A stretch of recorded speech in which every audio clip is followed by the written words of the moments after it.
Hey, good morning, awesomes, or good afternoon, or good evening. It's almost 2 o'clock in the morning here in my neck of the woods. Apologize again for the lack of video because I only have an opportunity to kind of cut these videos late at night. It's hard to get any kind of decent lighting, so my apologies, but I do hope this video continues to find everybody healthy and that you all are safe. These are my wishes during this time. So in an effort to kind of help everything that we all have going on during this time, I put together this template that I emailed you earlier. So I'm going to go through it with you, go over it, kind of demonstrate or show you kind of how to use the template and then what the major sections in the template mean. So this is not going to be necessarily exactly like perhaps what was on the original assignment description. But just know that this is what I'm expecting you to use. So let's begin and go through this real quickly. So as this is a template, you can click into the particular boxes and use the cursor. As you can see, it's blinking right there, and I can move this around. Recommendation report, I don't necessarily care if you change that or not. More concerned about what you would put. Let's take that out. What you perhaps put in this section here.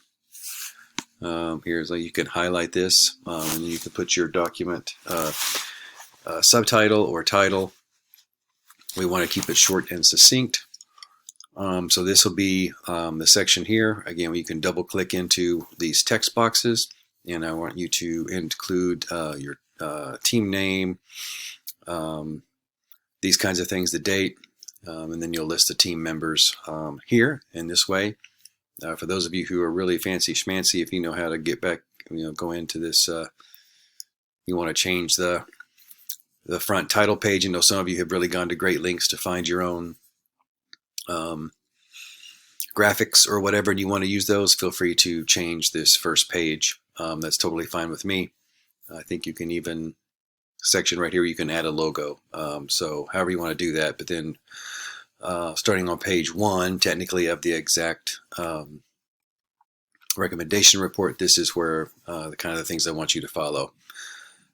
It begins with an executive summary, which will actually be the last thing that you will write, because once you have the problem statement done, and when we get to the next sections, the method section, results and findings, if you will, discussion section, recommendation, conclusion, then you will come back up here, and then you will be able to forecast and kind of stay what's happening in the rest of it through the executive summary. So you need to write the rest of it before you summarize it. I think we all understand that concept. And then I've got these sections, the problem statement. Again, this is nothing necessarily new, but here we're going to contextualize, which we've kind of been doing in our intro when we did our proposal memo, as well as when we wrote the update or the progress report. Now we're going to kind of really put it all into context right here. We're going to really talk about the problem and why it's important to your particular company. And so I'll highlight this particular section right here, some key questions that this problem statement really needs to address. And of course, I left this here for you. So when you're ready to start typing, you can just highlight this, backspace, and then start typing in your problem statement. Okay. Literally, you can copy and paste in if you want to, but also make sure you do keep these fonts here. Okay. You got the Franklin Gothic here in a 20-point font, and then in a 13-point font, you've got the Source Sans Pro Light. So make sure that these fonts stay the same. I will be checking for that. And then once we establish the problem, excuse me, go through the method. What did you do, right? And I know this is going to seem really, really kind of like repetitive maybe for you, or it might seem, to some of you, it might seem juvenile, but you really need to, when someone reads your method, they can go and replicate exactly what you did. And what your method basically means is, what is everything that you did to gather data? All right. This is a description of materials and equipment in the study. From number 1, here are some typical things that you will find, the explanation of how these materials were prepared. And of course, now a lot of this has to do with more involved studies. But we need to think of this as detailed as possible so that someone could read this and so they could go to the particular customer complaint site that you went to. How did you go about ascertaining and selecting the 30? Did you skip over some? You got to bring us there so we could go out and replicate this study verbatim.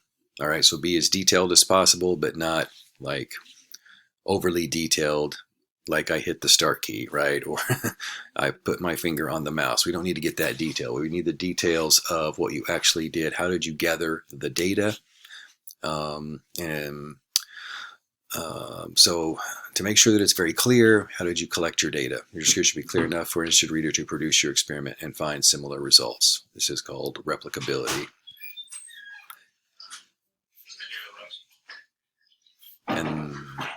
And that's what this is referring to for the methods, okay? Then the results.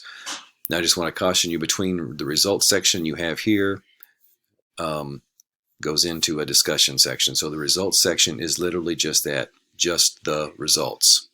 So we need to make sure that when we're giving the results and when you go through this, talking about everything that what the results mean, how are they significant, right? What is meaningful about these results? What do they say is different from then discussing them specifically and what these mean, right? Because right here is what do these results mean and how is your team interpreting those results? That is what's more important, or how to distinguish between results and discussion. It's really, really challenging to do so, but here you're just going to deliver the results and provide the support for those results. So if you're going to say that the results 4 out of 5 said this and that and the other, then you might talk about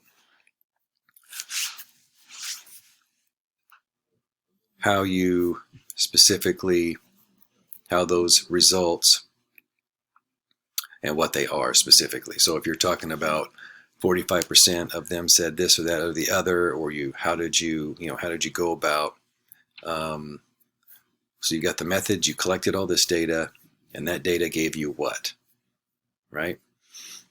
And so there are 2 different ways, which I kind of wanted you to kind of maybe focus on to present this in your papers. And a lot of these are for social and behavioral sciences, which would also apply to business.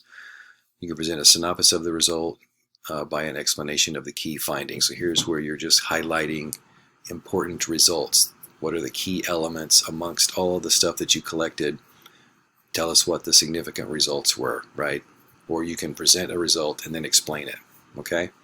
So once you present the data, now you're going to discuss it. And here's where you really boil down to coming up with those key points of the ones that you felt were most important, because that is going to lead into your recommendation, right? So your discussion is going to talk about, while we found all this data and these were the results, here are the ones that came out. Here's the ones that stood out and why. Okay? What do the results mean? How is your team interpreting the results, right? That's what this is all about. Then, of course, your recommendation. This is where you will come through and you will describe what it is that you are recommending, right, as the solution, and why this company will care about it and why it is meaningful to them. So while this thing says each option, sometimes these will have more than one option. Obviously, we're just going to have one. So we want a cohesive, comprehensive overview of what the idea, information about how it answers the problem cited at the beginning, right, or which will end up being in your executive summary. Obviously, you have a problem statement up there that you're talking about, specific details about how this idea could be implemented. In other words, kind of what does it look like, and justifications as to why this particular recommendation will work. All right, that's pretty self-explanatory. Then you'll have an overall conclusion that's going to re-emphasize how this whole thing kind of works together and how and why they should move forward. We're really going to talk a lot about how is this thing going to solve not only the so what question, but it demonstrates the importance. This gives you an opportunity to kind of elaborate on the impact and significance of everything that you stated above, everything that came before it. And then, of course, there's your references page, which should be cited, as this is most in the business industry uses APA, so we'll talk more about APA later. But for now, let's just start piecing this thing together since we still have a little extra time now. So please go through this and let me know if you have any questions, and we'll take it from there. All right, and you guys can feel free to modify, like I said, the pictures, but do be careful. I think most of these have page sections on them, so that if you're typing in one, it's not going to move anything. The only thing that does move is this thing here when you're writing the conclusion. So just be aware that this graphic does move, and it may or may not bleed onto the references page. All right, so that does it for this particular video. Sorry it was so long. Just wanted to try to be thorough. I'll be back with you all shortly. Stay healthy. Excuse me. Stay healthy. Stay safe. Bye, guys.